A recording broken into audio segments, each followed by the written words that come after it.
En hypnose humaniste, le travail est basé sur ce que l'on appelle la conscience.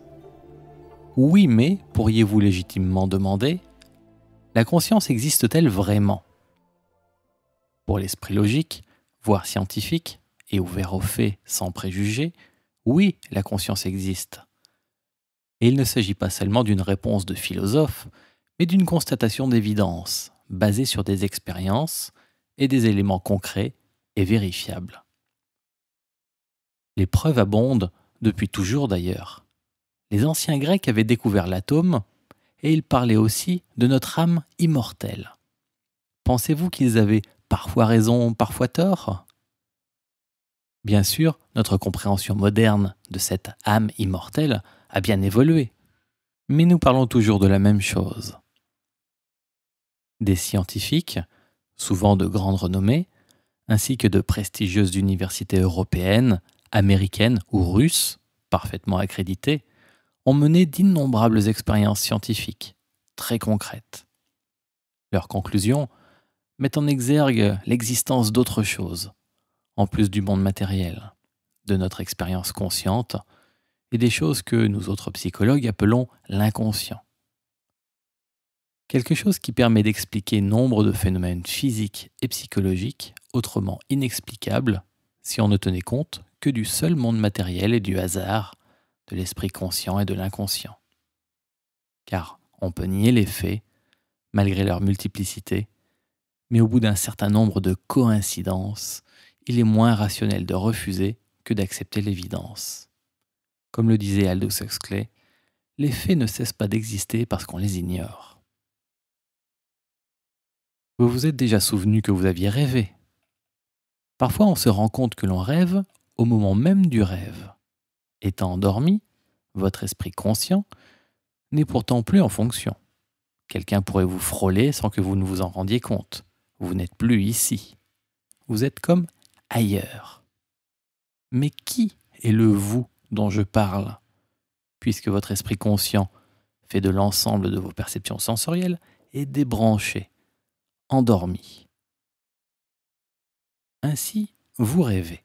Votre inconscient s'exprime et vous emporte dans d'oniriques aventures. Et tout à coup, vous apercevez que vous rêvez. Primo, ce vous ne peut pas être votre esprit conscient, celui auquel vous vous identifiez d'ordinaire et qui veille au quotidien. Ce vous n'est pas l'esprit conscient puisqu'il dort. Deuxièmement, ce vous ne peut pas être non plus votre esprit profond, l'inconscient, puisque c'est lui qui rêve et qu'il est par définition non conscient. C'est la raison pour laquelle on l'appelle l'inconscient. Inconscient justement parce qu'on ne peut pas savoir ce qu'il fait. Comme un poisson ne peut pas savoir qu'il est dans l'eau. Pas plus qu'une noix ne pourrait vous donner la couleur de sa coquille, ni même à quoi ressemble l'arbre qui la porte. Car pour cela, il faudrait que la noix soit hors d'elle, qu'elle puisse se voir, prendre conscience d'elle, ce qui implique une distance psychologique. Ce vous au-delà de vous est donc autre chose que le conscient ou l'inconscient. Pour expliquer un phénomène aussi courant que se rendre compte que l'on rêve, il faut une troisième partie. Et il existe beaucoup de phénomènes de la vie que l'on ne peut pas expliquer avec les seules notions du conscient et de l'inconscient. Alors d'abord, il est important de faire la chasse aux superstitions, nuages de méconnaissance qui cachent la réalité. C'est en découvrant les vrais mécanismes de toutes les choses qui nous paraissent étranges que l'on met en évidence ce qui est vraiment et logiquement inexplicable. Par exemple, on peut expliquer une impression de déjà-vu par un défaut d'encodage du cerveau.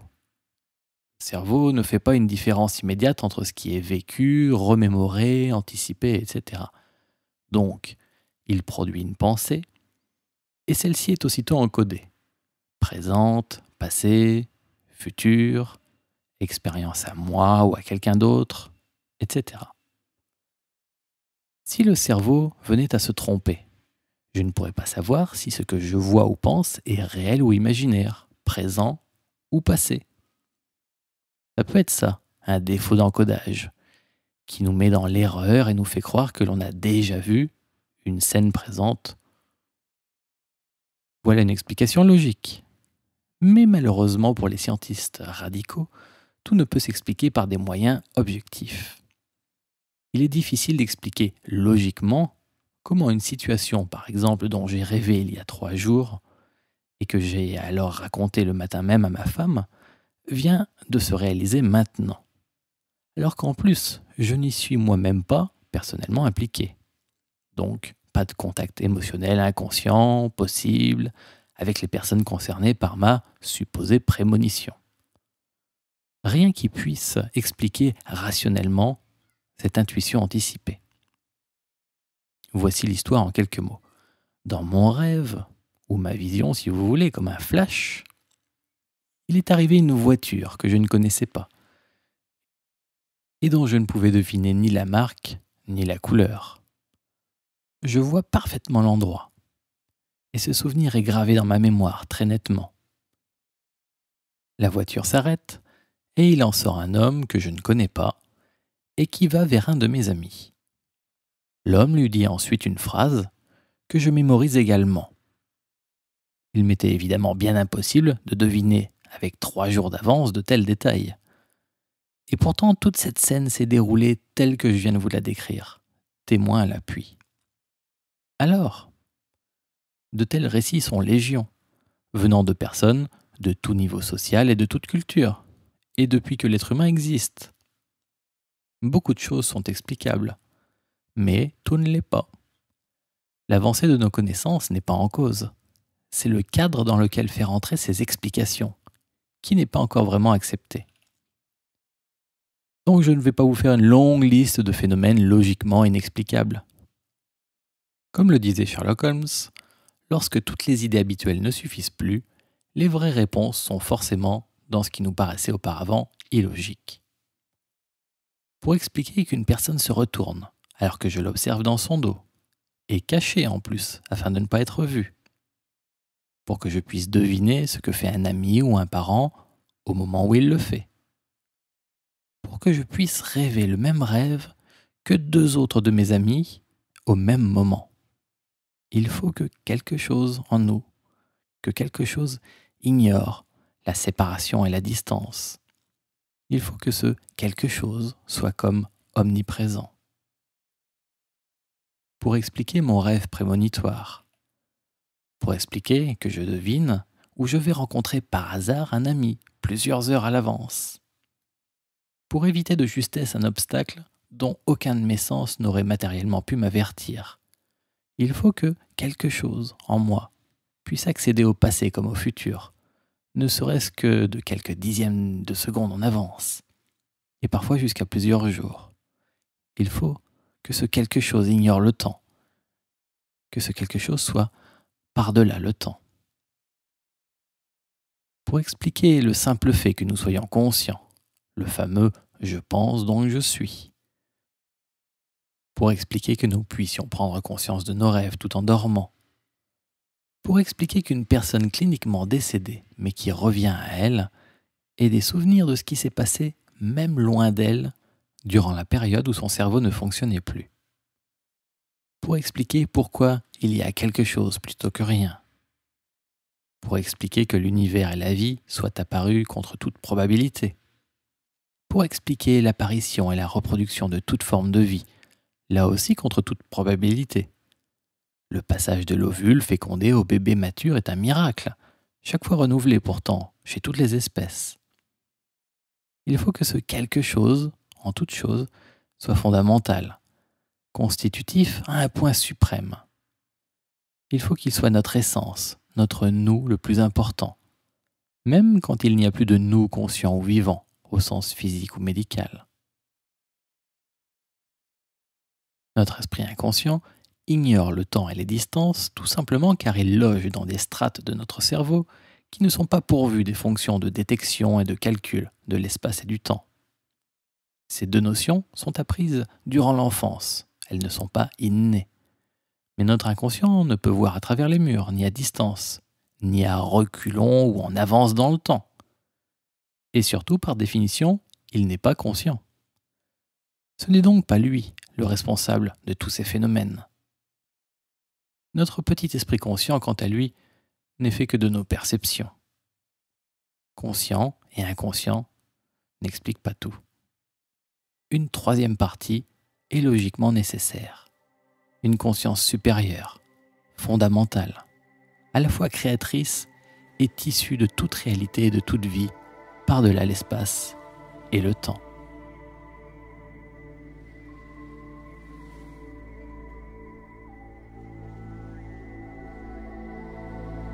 En hypnose humaniste, nous ne faisons pas de recherche scientifique, mais de la psychothérapie.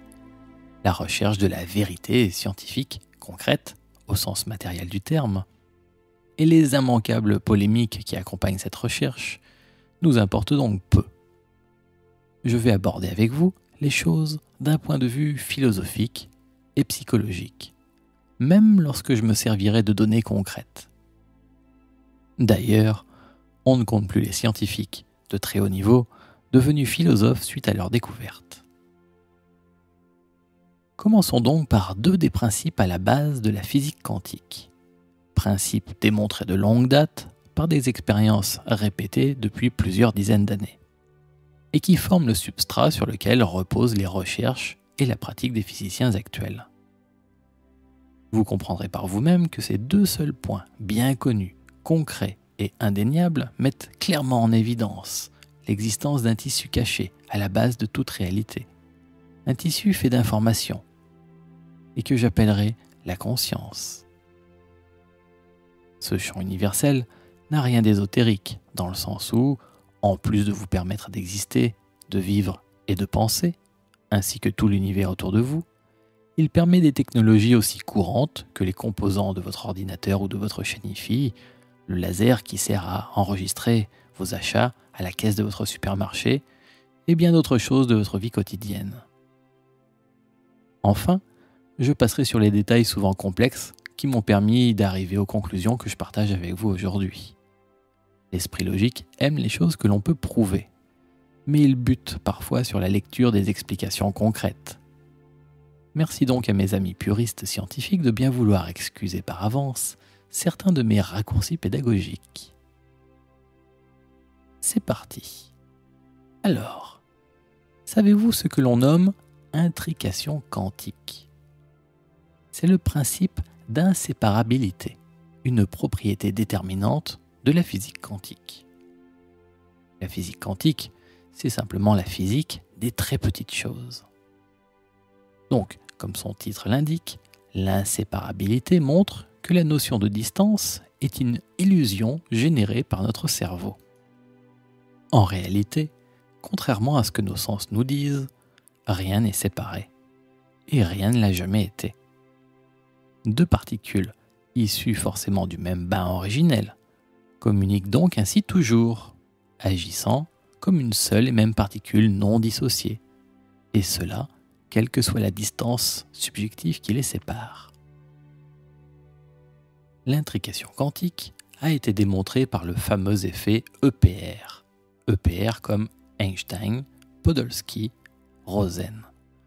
Une expérience de pensée mise au point en 1935 par le grand Einstein pour prouver que la physique quantique était du grand n'importe quoi. Comme c'est souvent arrivé en science, c'est pourtant cette même expérience qui, au contraire, a démontré que l'intrication quantique était un phénomène réellement concret, existant, quoi qu'on en pense à première vue. Le fait qu'aucune particule de notre univers ne soit jamais séparée d'une autre, quelle que soit sa distance, a été solidement démontré en 1954, puis à nouveau en 1983 par l'équipe française d'Alain Aspect, médaille d'or du CNRS d'ailleurs, et vérifié encore en 2002. Rien n'est jamais séparé, c'est ainsi. La non-séparabilité de tout ce qui compose la création montre bien que nous ne formons qu'une seule et même chose. Nous en arrivons ainsi à notre second point. On sait depuis 1909 que chaque fragment du monde est à la fois onde et particule. Ainsi, chaque particule observable forme l'univers matériel tel que nous le connaissons, les étoiles et les planètes, et nous sur notre Terre. Et les ondes sont les jumelles invisibles des particules. Elles forment un univers subtil, bien plus vaste que le monde visible, et obéissant à des lois différentes, mais tout aussi réelles que l'univers matériel. Gardez en tête que le monde matériel et le monde fait d'ondes sont en relation étroite, intime. C'est cela l'intrication. Rien ne sépare les particules qui nous composent des particules qui composent une plante, votre voisin, la planète, la moquette de votre salon ou une étoile filante à l'autre bout de l'univers. Et pendant que le monde matériel est à la place qu'on lui connaît, le côté invisible, ondulatoire du monde a la particularité de pouvoir être partout à la fois. C'est ce que l'on appelle en physique quantique une superposition d'états. Cela permet à une particule d'occuper à chaque instant une infinité de positions, de niveaux d'énergie, etc., etc. Quand on y pense, c'est vertigineux. Par exemple, on est arrivé à photographier une seule et même particule dans plus de 3000 endroits différents simultanément. Une seule et même particule, pas une particule qui aurait bougé. Une seule particule dans 3000 endroits différents. Et le phénomène est connu depuis le début du XXe siècle. Alors, cette onde, faite d'informations, se répand partout, dans le plein et le vide, en nous comme partout autour de nous. Autre chose, vous connaissez cette citation d'Einstein, « La théorie détermine l'observation ». Elle résume entre autres un des principes de base de la physique quantique qui dit que l'observateur a une influence sur l'expérience. Comment donc ? Tout simplement parce que le fait de mesurer ou d'observer fait ce que l'on appelle s'effondrer la fonction d'onde, appelée à juste titre psi par le physicien Schrödinger. Le fait d'observer quelque chose stoppe la facette ondulatoire omniprésente de ce qui compose tout ce que l'on voit. Ne possédant plus que sa fonction matérielle, et donc localisée dans l'espace et dans le temps, l'objet observé se met à réagir comme tout ce qui est lié au monde matériel et que l'on connaît bien. Il suit les lois de cause à effet, du temps, etc. En gros, la particule a quitté un monde fait d'informations où toutes les possibilités coexistent pour se fixer dans notre monde concret. Qu'est-ce donc, d'après vous, la fonction d'onde, cette fameuse onde d'information? Pourquoi la présence d'un observateur, donc d'une entité pensante, consciente, l'annihilerait-elle? La réponse de l'hypnose humaniste est philosophique plus que scientifique. La voici. Lorsque la conscience de l'observateur, faite d'une immense masse d'informations, observe une simple particule quantique, donc encore faite à la fois d'ondes omniprésentes et de matière, la conscience de l'observateur éponge littéralement la fonction d'onde, la conscience de la particule, ne lui laissant que son côté matériel. En d'autres termes, le fait d'observer la particule vient de la matérialiser, de la rentrer dans notre monde soumis aux lois de la matière. L'onde d'information est la conscience elle-même. Voilà pourquoi les philosophes disent que la conscience est partout, car elle est cette onde qui pénètre tout et forge tout. Elle est en vous, comme dans toute la création. Elle pénètre chaque atome autant que le vide. Elle structure le monde. Elle en est son origine fondamentale. Évidemment, c'est un peu présomptueux de dire notre conscience, puisque cette information n'est bien sûr pas qu'à nous les êtres humains. Elle est en tout. Elle fait les papillons, les étoiles, les arbres, la lumière, autant que vous et moi. C'est notre substrat profond, ce qui modèle la réalité visible. Symboliquement, on pourrait dire que la conscience est comme un océan et que nous sommes ces gouttes d'eau. Sans nous, il n'y aurait pas d'océan. Mais sans l'océan, nous ne serions pas là non plus. Voilà ce qui explique bien des choses. Par exemple, un matérialiste focalisera sa conscience sur le concret, la causalité, la matière, donc plutôt sur l'aspect particule des objets observés, et par extension de toute sa vie. Rien ne l'oblige à faire ça. Il le fait parce que c'est ce qui l'intéresse dans la vie. Ce faisant, notre matérialiste fera s'effondrer la fonction d'onde correspondante qui, elle, est pure information, pur champ de probabilité, de possibilité, donc la possibilité d'un monde uniquement rationnel, en plus de tous les autres mondes possibles. Ainsi, le cours de l'existence du matérialiste ne sera qu'une suite sans surprise de causes et d'effets, sans aucune fantaisie. Notre matérialiste aura créé sa réalité, démontrant ainsi involontairement la magie de la vie, bien qu'il n'y croit pas lui-même. Par ailleurs, la personne qui accepte l'aspect ondulatoire du monde préserve la fonction d'onde, donc sa caractéristique illimitée, tout est possible. Cette personne n'annule pas le champ des possibles, mais le baigne de sa propre conscience, renforçant même et élargissant les possibilités de la vie. Ainsi, celui ou celle qui vit dans cette magie des possibles a le choix de poser sa conscience sur ce qui lui plaît, ne faisant s'effondrer que les possibilités positives choisies, et non d'autres quelconques, dues au courant multiple des causes et effets. Voilà, c'est ça qu'on appelle créer sa réalité. Ça a l'air génial, dit comme ça. Mais il y a un mais. Il faut absolument comprendre que le nous qui crée notre réalité est fait des 100% de nous-mêmes. Donc à peine 10% de conscient et 90% d'inconscient. Et oui, c'est votre inconscient qui crée 90% de votre réalité. Voilà pourquoi votre vie ne ressemble pas vraiment à vos rêves conscients. Si vous voulez savoir à quoi ressemble votre inconscient, regardez votre vie, car elle est forcément le reflet de votre inconscient. Vous comprenez mieux maintenant toute l'importance de travailler sur soi. Notre conscience modèle le monde, mais elle ne s'exprime ici-bas qu'à travers notre être vivant, fait de chair et d'émotions. En hypnose humaniste, on présuppose que rien ne se fait par hasard, au sens d'une situation générée par simple coïncidence chaotique. Donc, si votre inconscient est tel qu'il est, c'est que vous devez certainement avoir quelque chose de bon pour vous à en faire. Revenons-en au mécanisme de notre conscience. Comme je vous le disais un peu plus tôt, par une heureuse coïncidence, en physique quantique, la fonction d'onde s'appelle psi.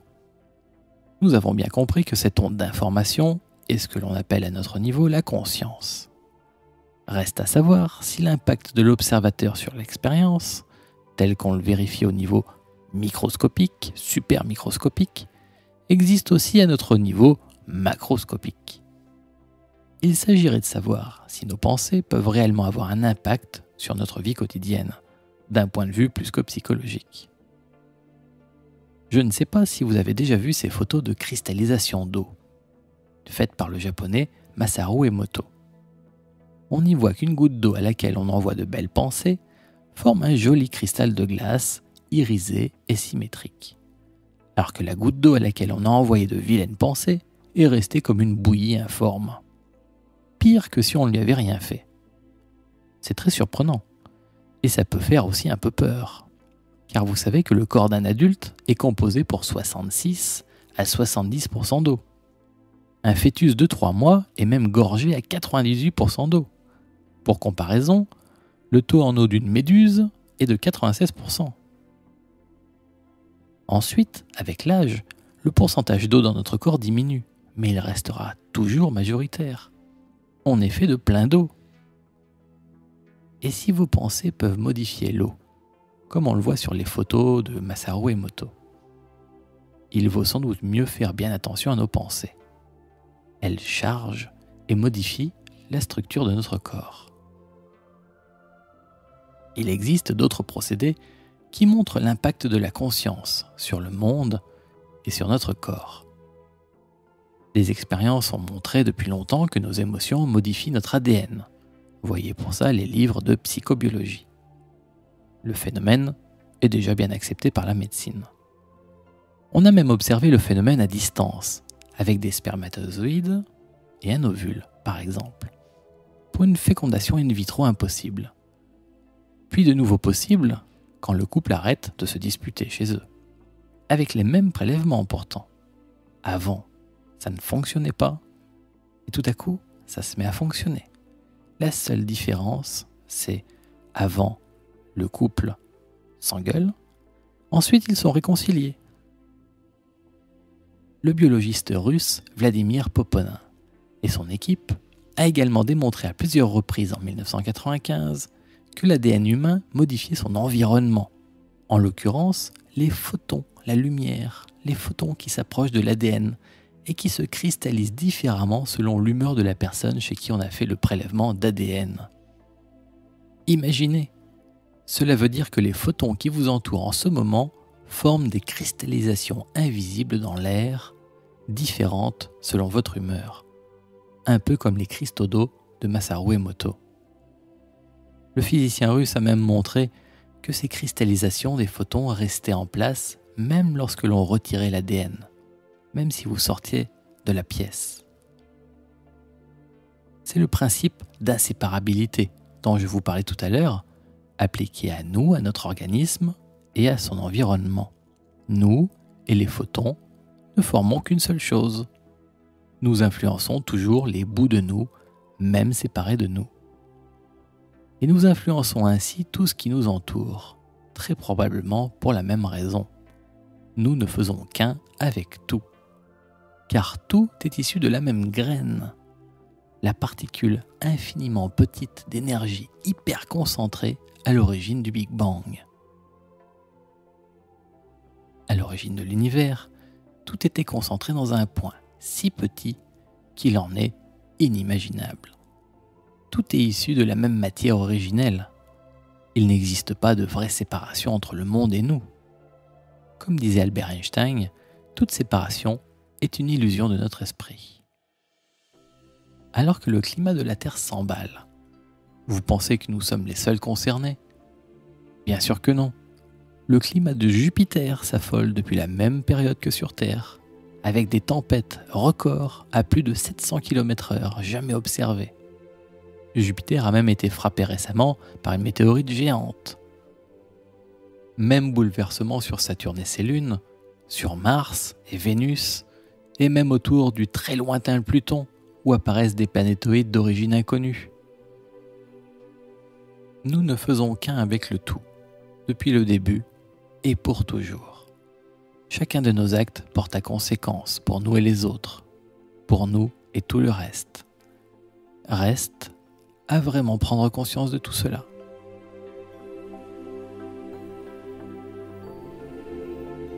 Quel monde découvririons-nous si nous pouvions débrider notre petit conscient, nous affranchir de ses limites et retrouver le pouvoir créateur de notre pleine conscience? Il a été démontré que nous recevions 400 milliards de bits d'informations chaque seconde. C'est la somme d'informations qu'il faut pour générer la réalité qui nous abrite. Il se trouve que les différents filtres de notre biologie, comme notre perception sensorielle et de notre esprit, comme notre éducation et nos croyances sur le monde, ne nous laissent que 2000 parcelles d'informations par seconde. Autrement dit, nous ne percevons que 0,000000005% de la réelle réalité qui nous entoure. Et encore inconsciemment. Car notre petit esprit conscient, lui, ne gère que 5 à 9 informations par seconde, selon la loi de Miller. C'est moins qu'une micro-poussière du monde entier dans lequel nous baignons tous en ce moment même. Nous sommes des aveugles lancés au milieu d'une autoroute un jour de retour de vacances. Nous ne percevons pour ainsi dire rien de la réalité. Nous savons aujourd'hui que toute la matière observable, ce que l'on appelle des baryons, donc les planètes, les étoiles, le gaz, bref, tout notre univers ne représente qu'entre 4% pour les plus optimistes et 0,4% maximum de la masse totale de l'univers réel. Vous avez bien entendu, tout l'univers que l'on connaît et que l'on peut observer, même de manière indirecte pour l'air et les gaz, tout cela ne fait même pas un demi% de tout ce qui existe réellement. Le reste de l'univers est constituée de ce que les physiciens ont appelé la matière noire, pour 24 et quelques %, et la lumière noire, que l'on appelle aussi énergie sombre ou lumière sombre, pour 75 %. Bref, la quasi-totalité de notre univers est fait d'une matière, entre guillemets, immatérielle, sans énergie ni masse, comme les photons, que l'on n'a jamais vue, mais dont on peut voir, mesurer les conséquences, comme l'expansion de l'univers ou la simple rotation de notre galaxie. Et même ce qui nous semble vide renferme une énergie prodigieuse. Par exemple, un seul petit atome d'hydrogène contient à lui seul 1 milliard de fois plus d'énergie latente que la masse totale des étoiles et planètes de tout l'univers qui nous entoure. Pourtant, si on imagine que le noyau de cet atome faisait la taille d'un ballon de basket, ces électrons graviteraient à 35 km autour de lui. Donc en fait, ce qui nous paraît matériel et solide est en réalité un immense vide plein d'énergie. Plus proche de nous, une expérience conduite à Washington durant l'été 1993 par des pratiquants de la méditation a montré que le taux de criminalité de la ville avait baissé jusqu'à 25 % lorsque 4000 personnes en méditation priaient pour la ville. La baisse de 25 % avait même été prévue avant l'expérience, et la police de Washington avait été prévenue. La police avait d'ailleurs déclaré à la télévision qu'il faudrait 60 cm de neige sur toute la ville pour freiner la criminalité à ce point-là. Pourtant, c'est ce qui s'est produit, sans neige bien sûr, seulement grâce à 4000 personnes de bonne volonté. Même pas 1% de la population. La théorie du physicien Jean-Pierre Garnier-Mallet sur le fonctionnement du temps, récompensé pour avoir su prédire l'orbite des planétoïdes découverts au-delà de Pluton, s'appuie sur le fait que l'activité humaine génère de l'information. C'est tout un futur possible que chacun de nous cristallise en permanence et rend réel, ou non, bien inconsciemment, en piochant dans cette manne d'informations. C'est la boîte de Pandore. Si notre manne est chargée de bonnes choses, nous n'en retirons forcément que bonheur et bénéfice. Si toutefois elle est chargée de mauvaises choses, nous ne réalisons, au sens de rendre réel, que malheur et perte. D'où l'importance immense de prendre conscience de notre impact sur la planète et la vie de chacun, car en émanant de bonnes pensées, peut-être ne vous reviendront-elles pas, vous, en bonnes choses tout de suite, mais vous serez responsable d'un monde meilleur dans lequel vous ne pourrez forcément que mieux vivre. Si au contraire vous dégagez de mauvaises pensées, même involontairement, en regardant ne serait-ce qu'un film violent à la télévision par exemple, alors vous chargez notre matrice commune de malheurs que les plus sensibles ou fragiles concrétiseront, provoquant notre perte à tous. Bien sûr, vous êtes éduqué, et vous n'irez pas tuer quelqu'un en sortant du cinéma. Mais cette pensée de meurtre est maintenant dans l'air, propulsée d'ailleurs par les dizaines de spectateurs du cinéma, générateurs inconscients. C'est ce même type de pensée dans l'air que les artistes disent attraper au vol pour composer leurs œuvres. Ils ne sont bien évidemment pas les seuls à être sensibles à cette ambiance. Nous baignons tous dans le même flot. Alors, voilà l'esprit de l'hypnose humaniste. C'est de faire en sorte, par une action certes individuelle, mais primordiale, que l'ensemble de la planète vive mieux. En l'état actuel d'urgence écologique et humaine de la planète, l'objectif premier est déjà qu'elle puisse vivre, tout court. Alors, combien faudrait-il de personnes de bonne pensée pour faire chuter et arrêter la violence dans le monde, pour stopper la pollution, pour que l'économie s'organise pour être profitable et égale pour tous? On l'a vu, moins de 1% de la population. Si vous êtes la seule personne sur les 100 autour de vous à faire en sorte de vivre heureuse le mieux possible, alors votre bonheur se propagera, il entrera dans l'air du temps. et nous aurons tous une chance de vivre, nous et nos enfants. On peut commencer à changer le monde individuellement, simplement en témoignant un peu d'humanité à notre prochain, en tâchant d'être le plus heureux possible nous-mêmes. Encore plus fort, si on peut charger l'eau de bonnes pensées, alors que se passerait-il si on chargeait positivement les océans? Ils deviendraient de véritables générateurs de paix et de bonne humeur. Et si vous chargiez de bonnes pensées les nuages qui passent en permanence au-dessus de votre tête, ils iront déverser joie et plaisir partout sur la planète.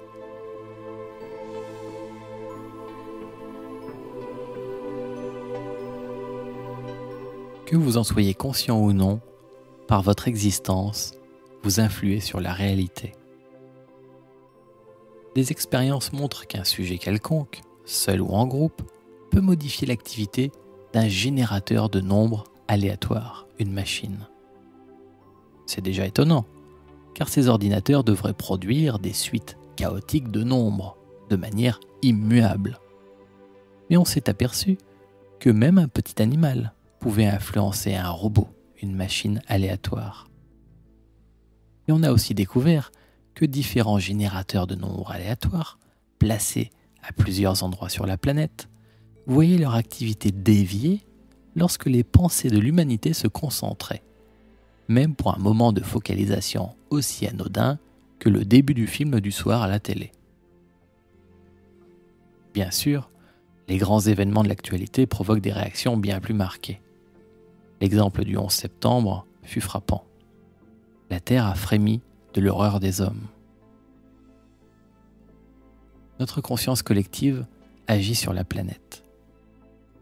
Lorsque des millions de personnes pensent ou ressentent la même chose, la tendance naturelle au chaos de tout l'univers, mesurée par les générateurs de nombres aléatoires, s'inverse. C'est-à-dire que l'information du monde s'harmonise, elle entre en cohésion. Tout ça parce que nos pensées collectives sont focalisées, ensemble réunies. Que se passerait-il de formidable si, au lieu de concentrer nos intentions involontairement et lors de catastrophes, nous le faisions volontairement et avec la plus belle et merveilleuse des pensées en tête?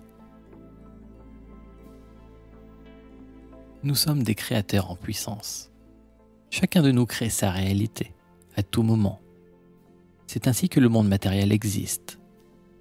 Mais seulement une fraction d'entre nous en est conscient, et encore moins maîtrise le phénomène. Voilà, j'espère vous avoir montré ce qu'est la conscience. Vous comprenez maintenant à quel point il est important de prendre conscience, à quel point vous influez sur le monde autour de vous, et combien il est nécessaire de retrouver ce que vous êtes, et de reprendre vite la barre du bateau sur lequel nous sommes tous embarqués. Merci de votre attention.